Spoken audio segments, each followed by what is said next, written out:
Nah, tadi Gus Wapi membuat jawaban, oh itu udah diceritakan oleh Allah ketika Muhammad Isra Mi'raj. Dulu Muhammad, Isa pernah berkata kepada Bani Israel bahwa nanti akan datang Nabi setelahku namanya Ahmad. Allah lupa namanya bukan Ahmad tapi Muhammad. Sama umat muslim dirubah, Ahmad jadi Muhammad. Terus menurut Al-Quran, surat Ibrahim ayat yang keempat, tidaklah diutus seorang Rasul kecuali berdasarkan bahasa kaumnya. Jadi menurut Al-Quran, tidak pernah barang satu kali pun Allah mengutus seorang Rasul, tapi Rasul itu bukan dari kaum kemana Rasul itu diutus. Gak pernah. Contoh, tidak pernah Allah mengutus orang Indonesia kepada orang Jerman. Karena bahasanya beda. Nah menurut Al-Quran, Rasul diutus tiada lain, tiada bukan kecuali berdasarkan bahasa kaumnya. Isa berkata kepada Bani Israel, ya Bani Israel, akan datang Nabi setelahku, ismuhu Ahmad. Isa bilang sama Bani Israel, ternyata yang datang Bani Arab.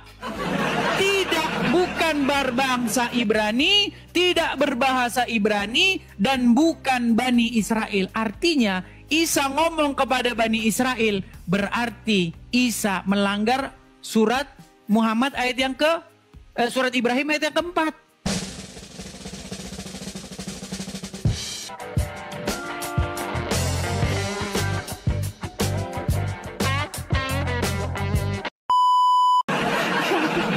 Oke, gini Gus.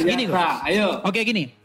Di dalam Al-Quran itu ada ayat-ayat yang berbunyi begini Gus. Wa idh qala Isa ibnu Maryam.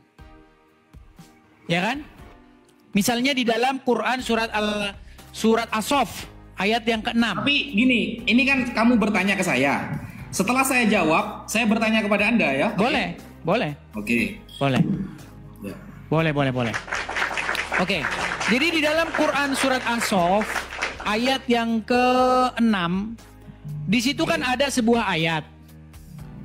Bagaimana ayat itu berbicara tentang adanya sebuah kata-kata perintah atau kata-kata pengumuman begitu, bahwasanya ingatlah ketika Isa berkata, wa idh qala Isa ibnu Maryam. Di dalam terjemahannya dikatakan, dan ingatlah ketika Isa putra Maryam berkata. Betul nggak? Dikonfirmasi dulu, betul nggak? Oh ya, ada memang, ayatnya ada memang. Oke. Nah, yang jadi pertanyaan begini Gus, itu sebenarnya ayat itu dikatakan kepada siapa? Diucapkan kepada siapa itu? Pertama kalinya. Pada Muhammad ya? Kamu bertanya tentang asbabun nuzul. Iya dong. Oke. Berarti kalau kamu bertanya asbabun nuzul, berarti cara pewahyuan ayat itu pertama kalinya, betul? Iya, diucapkan kepada Muhammad kan? Jelas. Oke. Nah, ini menjadi pertanyaan logis begini. Muhammad kan bukan orang Yahudi. Dia bukan orang Nasrani. Pastilah dia itu tidak tahu Isa itu siapa. Saya kasih contoh. Kalau kita pergi ke pedalaman Afrika, di sana banyak orang yang bukan Yahudi, bukan Nasrani, bukan Kristen, bukan Hindu, bukan Buddha, bukan Konghucu. Dia masih agama asli orang Afrika yang masih begitu ya. Tahu kan? Nah, ketika kita tanya kepada mereka, ingatlah ketika Yesus berkata, masuk akal nggak itu di kepala mereka? Karena mereka nggak tahu Yesus itu siapa. Masa kamu suruh saya mengingat Yesus pernah berkata? Ini nggak masuk akal. Nah, di dalam Al-Quran, ketika ada ayat yang berbunyi, wa idh qala Isa ibnu Maryam, dan ingatlah ketika Isa putra Maryam berkata, diucapkan kepada Muhammad, harusnya Muhammad pasti ngomong begini sama Allah. Ya Allah, kamu suruh saya mengingat Isa pernah berkata, Isa itu siapa? Harusnya Muhammad bertanya, siapa Isa itu ya Allah? Kenapa Anda menyuruh saya mengingat sesuatu yang saya tidak pernah mengalaminya? Itu sama kayak begini Gus, sama seperti gini. Coba bayangkan saya ngomong sama Gus Wafi begini. Gus Wafi, ingat nggak waktu Tukruk bilang sama Kucrang? Ingat nggak? Pasti Anda bingung. Kucruk, Tukrang, siapa? Anda ngomong apa sih? Lu mabuk lo? Lu ngapain sih lu ngomong apa sih? Apa sih gitu? Karena Anda tidak tahu siapa Kucruk, siapa Tukrang, nggak tahu. Masa saya disuruh mengingat? Dan ingatlah ketika Tukruk dan Kucrang ngobrol. Kucruk siapa? Tukrang siapa? Ini orang mana? Cukruk ini siapa? Tukrang ini siapa? Nah, coba Gus jelaskan kepada saya secara logis. Bagaimana ayat itu dapat dicerna oleh Muhammad ketika Muhammad disuruh mengingat bahwasanya Isa pernah berkata begini dan begitu. Sedangkan Muhammad tidak tahu siapa itu Isa dan tidak mengalami. Bagaimana mungkin dia disuruh mengingat sesuatu yang tidak dialaminya dan tidak diketahuinya dan tidak dikenalnya? Silakan Gus. Oke. Ya. Surah apa tadi? Surat As-Saff ayat yang ke-6. Oke. Dengarkan jawaban saya, saudara yang terkasih. Silakan. Semoga Anda akan dipulihkan oleh Tuhan menjadi pribadi yang baru, yang nantinya akan dipilih, diputar-putar dan dicelupin. Begini. Ikutin Andar ya. Silakan. Silakan. Gini ya. Surah As-Saff, kita bandingkan antara ayat dulu ya. Seolah-olah narasi Mas Edis itu benar. Nabi Muhammad yang awalnya tidak pernah tahu Nabi Isa, kemudian ingatlah ketika Isa mengatakan tentang ini loh. Kan Nabi Muhammad belum tahu sebelumnya siapa dia. Itu di surah As-Saff. Nah, ternyata surah As-Saff itu bukan surah awal-awal yang turun, Mas Edis. Yang pertama, surah As-Saff adalah surah pertengahan. Dan awal-awal ketika Nabi Muhammad ada di Amul Hazan, di hari kesedihan, karena dalam tahun itu dua kekasihnya wafat. Satu Sayyidina Abu Thalib radhiyallahu an, yang kedua Sayyidah Khadijah radhiyallahu anha. Awal-awal dia diangkat menjadi seorang nabi, ditinggalkan oleh kedua kekasihnya, paman dan istrinya. Apakah surah As-Saff yang turun? Tidak. Tapi surah Al-Isra. Al-Isra yang pertama. Makanya hikmah dari Isra Mi'raj Nabi Muhammad apa? Subhanalladzi asra bi'abdihi. Maha suci Allah yang telah memperjalankan hambanya lailan di malam hari. Minal masjidil haram ilal masjidil aqsa. Dari masjidil haram menuju masjidil aqsa. Tujuannya linuriyahu min ayatina, untuk kami tampakkan tanda-tanda kebesaran kami, kata Allah. Salah satu tanda kebesaran Allah, Allah mempertemukan Nabi Isa dengan Nabi Muhammad sallallahu alaihi wasallam. Salah satu tanda kebesaran Allah kepada Nabi Muhammad dalam Isra, ketika Nabi Muhammad lewat di tempat kelahiran Nabi Isa yang disebut dengan Bethlehem, atau dalam bahasa Arabnya Baitul Lahmin. Diriwayatkan hadisnya sahih bahwa apa kata malaikat Jibril kepada Nabi Muhammad? Ya Muhammad, atadri aina sallaita? Wahai Muhammad, kamu tahu nggak sekarang kamu sholat di mana? Nabi Muhammad mengatakan, tidak tahu. Lalu apa? Kata malaikat Jibril, hadzal makan haitsu wulida Isa. Ini adalah tempat di mana Isa dilahirkan. Diberikan tahu tentang Nabi Isa, Masjidil Aqsa, dipertemukan dengan Nabi Isa begini. Akhirnya setelah surah Isra turun, setelah pertemuan Rasulullah dengan para nabi di pertengahan, maka Allah tidak usah mengulangi lagi. Allah hanya mengatakan, ingatlah tentang Isa putra Maryam. Karena Nabi Muhammad sudah tahu. Itulah hikmah dari Isra Mi'raj. Itu jawabannya, saudara. Dan itu logik. Sehingga ketika pertemuan kali pertama Nabi Muhammad dengan Nabi Isa di langit, ya di langit kedua, maka di sana perbincangan terjadi. Dan Nabi Isa saat itu tidak dalam keadaan mati. Inni rafi'uka wa mutahhiruka ilayya minal ladzina kafaru. Ya, itu ya jawaban saya. Oke. Jadi boleh saya tanggapi dikit? Ya, terus kapan saya nanya baliknya? Iya, masalahnya kan ceritanya Pak Ustadz, Pak Gus Wafi ya nggak ada di dalam Quran masalahnya.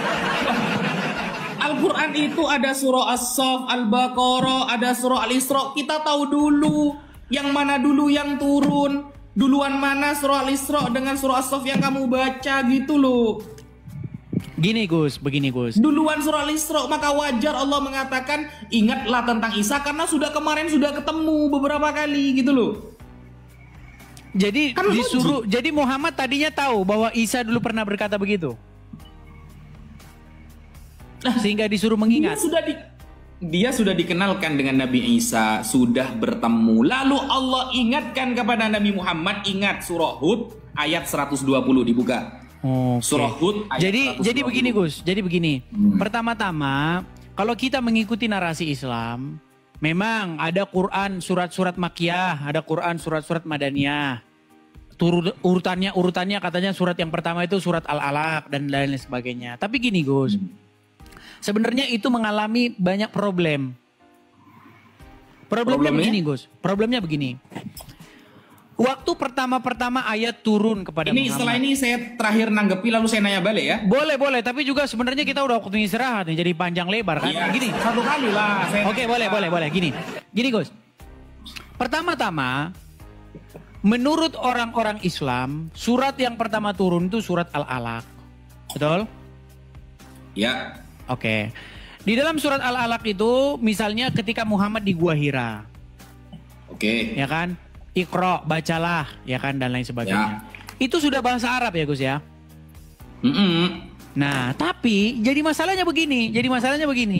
Di dalam Quran surat Yusuf, ayat yang pertama kedua kalau tidak salah di situ dikatakan, kami turunkan Quran dalam bahasa Arab supaya kamu memahaminya. Oke. Yang jadi masalah begini Gus. Kemarin Quran udah bahasa Arab.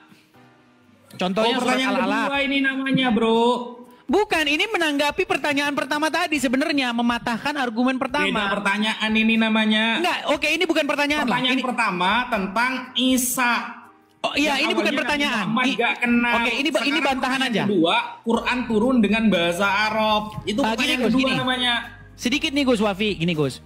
Pertama-tama, saya nggak mau bikin pertanyaan lagi. Saya hanya membuat sebuah pernyataan bahwa jawabanmu atas pertanyaan saya yang pertama itu blunder. Gini, kalau memang pertama-tama Quran itu sudah bahasa Arab, sudah diturunkan dalam bahasa Arab, lalu kenapa di surat Yusuf dikatakan kami turunkan Quran ini dalam bahasa Arab supaya kamu memahaminya? Lu kemarin-kemarin bukan bahasa Arab, Jibril. Kemarin-kemarin bahasanya bahasa Yunani, kemarin-kemarin bahasanya Ibrani, sehingga Muhammad gak paham. Lalu sekarang diturunkan bahasa Arab biar paham. Nah itu. Sekarang kembali ke surat As-Saff ayat yang pertama. Di situ ada ayat-ayat. Wa idz qala Isa ibnu Maryam. Dan ingatlah ketika Isa putra Maryam berkata kepada Bani Israel. Ya Bani Israel, wahai Bani Israel, sesungguhnya saya ini adalah seorang nabi, ya kan, yang membenarkan Taurat dan membenarkan Injil dan akan memberitahukan kepada kamu akan datangnya nabi setelahku ismuhu Ahmad, namanya Ahmad, betul? Oke. Nah, sekarang yang jadi masalah begini, bagaimana mungkin Muhammad disuruh mengingat bahwa Isa dulu pernah ngomong begitu, sementara Muhammad tidak ada di situ. Ini kan sama saja begini, Gus Wapi. Ingat atau enggak? Ingatlah waktu saya menikah dengan istri saya. Loh, apa yang saya ingat? Orang saya nggak ikut. Saya nggak ikut menyaksikan. Saya nggak ikut ada di situ. Makanya saya bilang begini Gus Wapi, ayat ini bermasalah, problematik. Bagaimana mungkin Muhammad disuruh mengingat sesuatu yang dia nggak ada di situ? Gitu loh Gus. Nah, tadi Gus Wapi membuat jawaban, oh itu udah diceritakan oleh Allah ketika Muhammad Isra Mi'raj. Dulu Muhammad, Isa pernah berkata kepada Bani Israel bahwa nanti akan datang Nabi setelahku namanya Ahmad. Allah lupa namanya bukan Ahmad tapi Muhammad.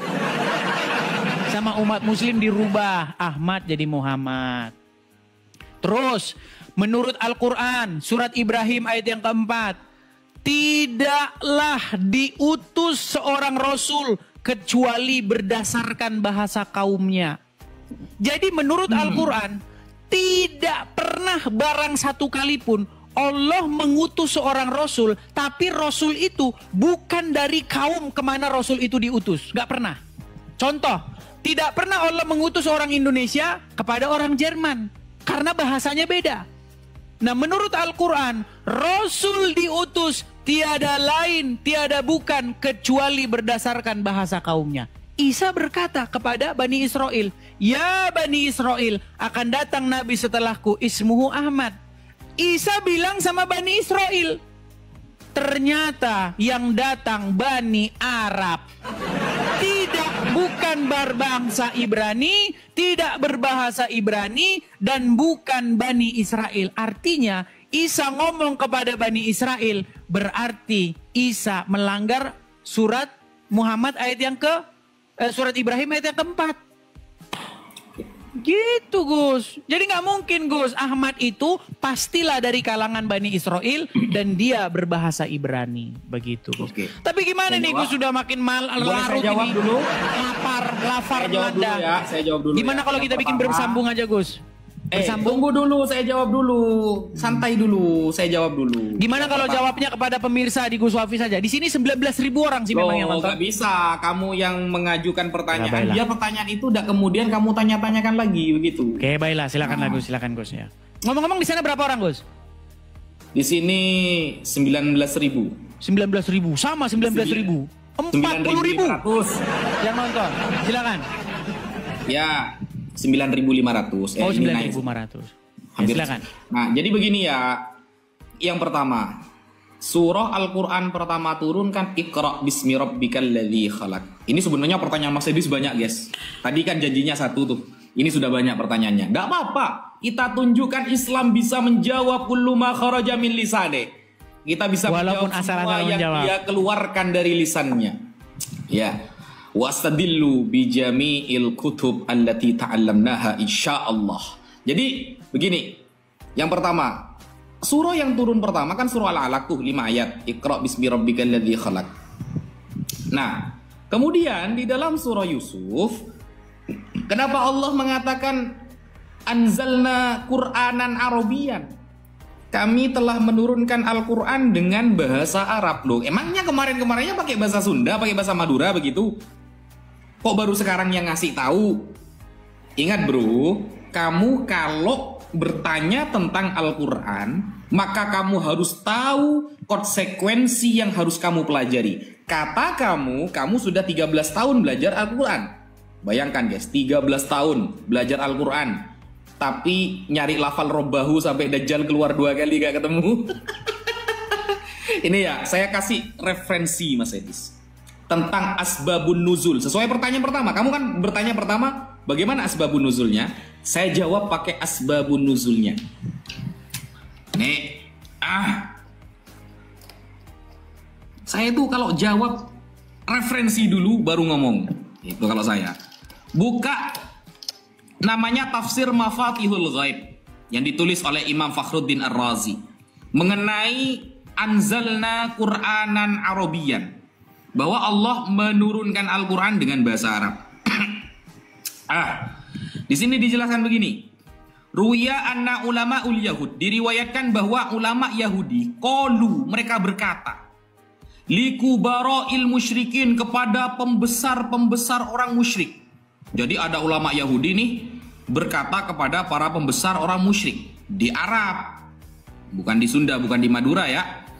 Salu Muhammadan. Ada lafal salu. Kalau salu berarti pertanyaan yang dituntut untuk berulang-ulang. Beda dengan is'al. Kalau is'al pertanyaan yang dituntut satu kali. Kalau salu berarti perintahnya harus ngetes Nabi Muhammad terus. Salu Muhammadan lima intaqala alu Ya'qub minasyam. Bertanyalah kepada Muhammad kenapa keluarga Yakub berpindah minasyam dari Syam ila Misra menuju Mesir. Wa an kaifiyati qissati Yusuf, dan tentang cerita Yusuf. Maka fa anzalallahu taala hadhil ayat. Maka Allah menurunkan ayat ini. Ayat tentang Allah menurunkan kisah Nabi Yusuf dengan lafal bahasa Arab. Kenapa? Wa dzakara fiha annahu ta'ala abbara an hadhil qissah. Di sini Allah menerangkan tentang cerita Yusuf bi alfazin arabiyyah, dengan lafal-lafal bahasa Arab yang tujuannya apa? Liyatamakkanu min fahmiha, agar orang-orang musyrik, orang-orang yang ingin mengetes Nabi Muhammad paham tentang cerita Yusuf sebenarnya, karena mereka orang Arab.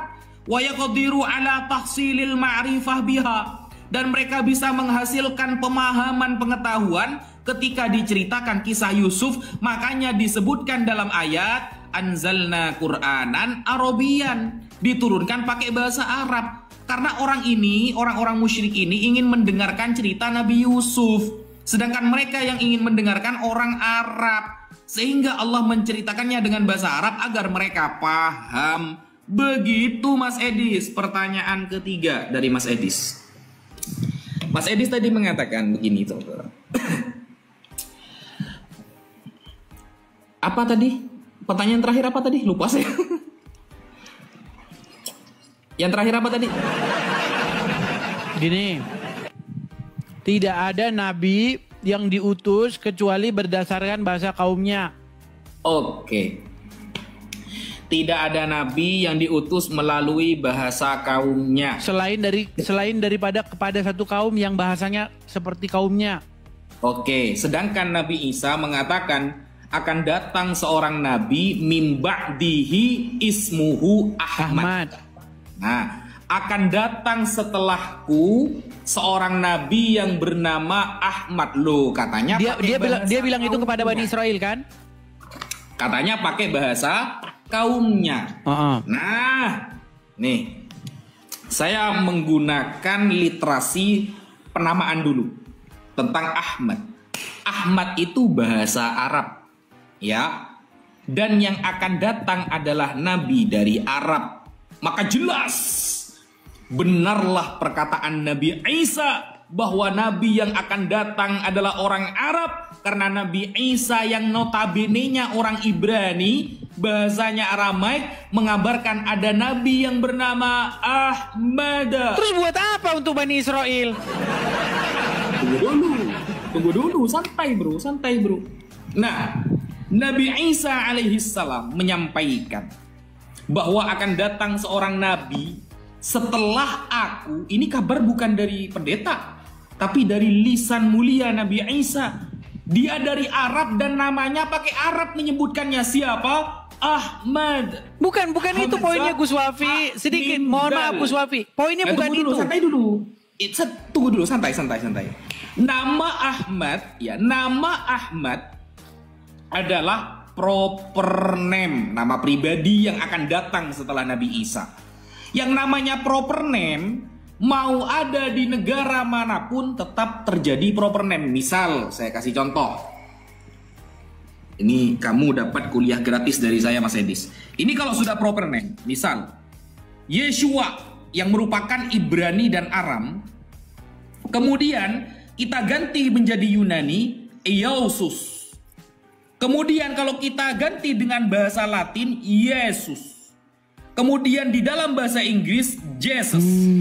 Tapi di dalam bahasa Indonesia, Yesus. Dalam bahasa Suryani, ini ya, dalam bahasa Suryani, tulisan Suryani seperti ini ya. Yes, Gus Wafi, maksud saya bukan itu. Gus Wafi, kita jadi kemana?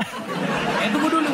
Saya sudah sabar menunggu. Kalau kita tarik kepada, santai dulu, dengarkan dulu ya. Kalau kita tarik di dalam Suryani Timur, dari kata Yeshua yang awalnya Ibrani menjadi Isha. Kalau kita tarik kepada Suryani daerah barat, Gus, poinnya Yeshua, bukan itu Gus Wafi yang terhormat. Dalam bahasa Arab klasik akan menjadi Isa. Gus, poinnya bukan itu. Santai. Iya, paham. Kenapa dia kok Arab, kok bukan Bani Israel, kan begitu, santai. Nah, kemudian ketika kita tarik kepada bahasa Arab modern, maka menjadi Yesu. Di berbagai bahasa ternyata tidak jauh, sama seperti penisbatan Ahmad. Ahmad ini bahasa Arab. Kalau Ahmad dengan Ahmed masih nyambung, Gus. Kalau Ahmad dengan Muhammad nggak nyambung. Nah, orang yang mengatakan Ahmad dengan Muhammad tidak nyambung adalah orang yang nggak pernah belajar bahasa Arab. Kenapa? Cie. Kalau Ahmad mengikuti wazan af'alu, artinya orang yang terpuji.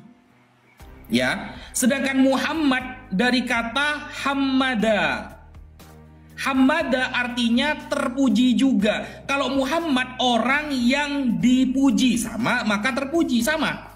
Kalau nggak pernah belajar bahasa Arab, maka beda. Muhammad diutus untuk Bani Israel nggak, Gus? Muncul Arab. Ini tunggu dulu. Kenapa kok yang muncul Arab? Kok bukan Bani Israel?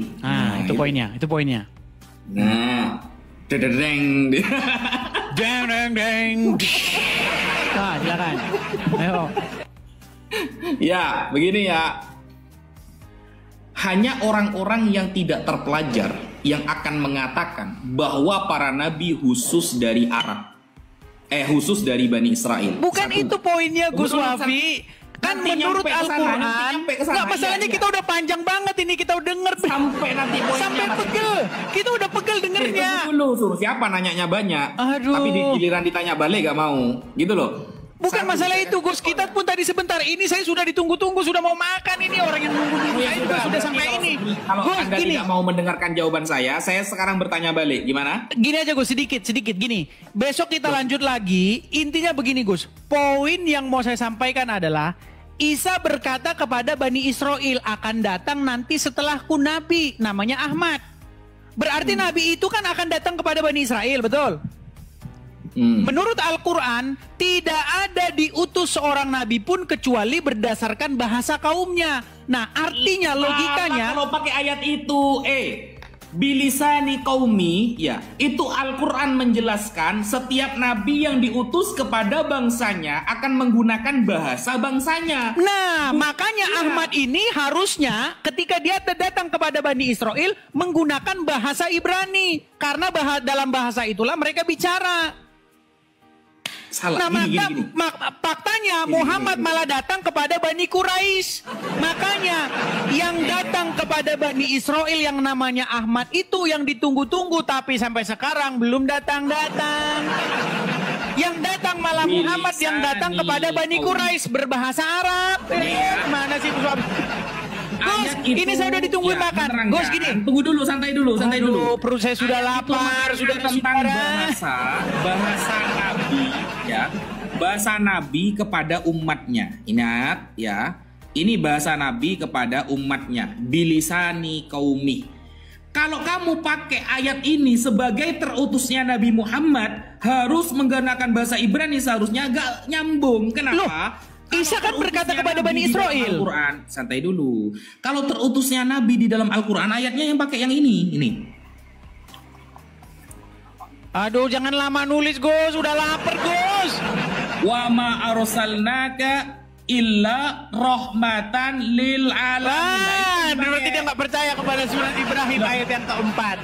Tunggu dulu. Ini tentang terutusnya Nabi Muhammad, verifikasi. Gus, betul. Untuk alam. sebagai rahmat semesta alam. Tapi bahasanya bahasa kaumnya nggak? Ya kan diutusnya di Arab. Loh, Isa berkata kepada Bani Israel, bukan kepada Bani Arab. Isa berkata, akan datang Nabi setelahku kepadamu ya Bani Israel. Namanya siapa? Namanya Ahmad. Nah, Ahmad bahasa Arab bukan? Oke, sekarang datangnya kepada Bani Israel nggak? Jediar, nama yang... Nggak, sebentar. Datangnya kepada Bani Israel nggak, Gus? Nama Arab. Gus Wafi yang terhormat. Gus, dengar Gus. Yang datang kepada Bani Israel itu harusnya berbahasa seperti kaum Bani Israel, betul nggak? Oh, di mana ada meninggal dunia? Menurut surat Ibrahim ayat yang keempat, tidaklah kami mengutus seorang rasul kecuali berdasarkan bahasa kaumnya, betul nggak? Betul. Oke. Isa berkata kepada Bani Israel, akan datang nanti kepada Bani Israel seorang nabi setelahku, namanya Ahmad. Betul? Oke. Datang kepada Bani Israel. Ahmad bahasa Arab bukan? Taruhlah bahasa Arab. Datang kepada Bani Israel enggak?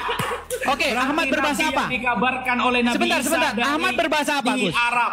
Akan datang Ahmad berbahasa apa? Gus, kita bukan berbicara mengenai namanya dalam bahasa apa, tapi dalam bahasa apa sang nabi itu berbicara, betul? Iya. Oke. Sang nabi taruhlah bahasa Arab. Datang sang nabi itu berbicara, betul? Iya. Oke. Bahasa Ibrani. Sang Nabi. Arab, bro. Aduh, buntu kita udah buntu. Mungkin ada orang Ibrani. Oke Gus, Ya. gini Gus, Nggak mohon mungkin maaf ada nih, orang dengan segala Ibrani hormat Gus ngomong Wafi, gini pakai Gus. bahasa Indonesia. Oke Gus Wafi gini, saya sudah lapar banget, saya udah menunggu-nunggu. Saya nanya balik satu kali saya nanya Ya, balik. masalahnya saya sudah lapar ini, nanti saya kena mah. Gini Gus, Kabur. gini, kita tentukan jamnya besok 2 hari lagi, kita akan diskusi tema itu, kita lanjutkan ya. Ada orang Indonesia. Gini Gus, Kabur. gini, kita tentukan jamnya besok 2 hari lagi, kita akan diskusi tema itu, kita lanjutkan ya. Gus, Gus gini Gus, dalam diskusi selalu ada referensi. Berbeda masalahnya Gus Wapi yang penting jawab, bukan masalah jawabannya bener atau enggak, yang penting jawab. Referensinya ada, bro, dan kita merujuk kepada orang. Oke lah Gus, kita sudahi dulu ya. Oke, terima kasih Gus Wapi. Mohon maaf jikalau ada jarum yang salah patah jangan disimpan dalam hati. Kalau ada kata yang salah jangan disimpan dalam hati. Jika ada jarum yang patah jangan disimpan dalam peti. Kalau ada kata yang salah jangan disimpan dalam hati. Oke Gus, sampai jumpa, selamat malam. Silakan dilanjutkan menjawab sendiri di channelmu. Saya istirahat dulu ya. Oke Gus.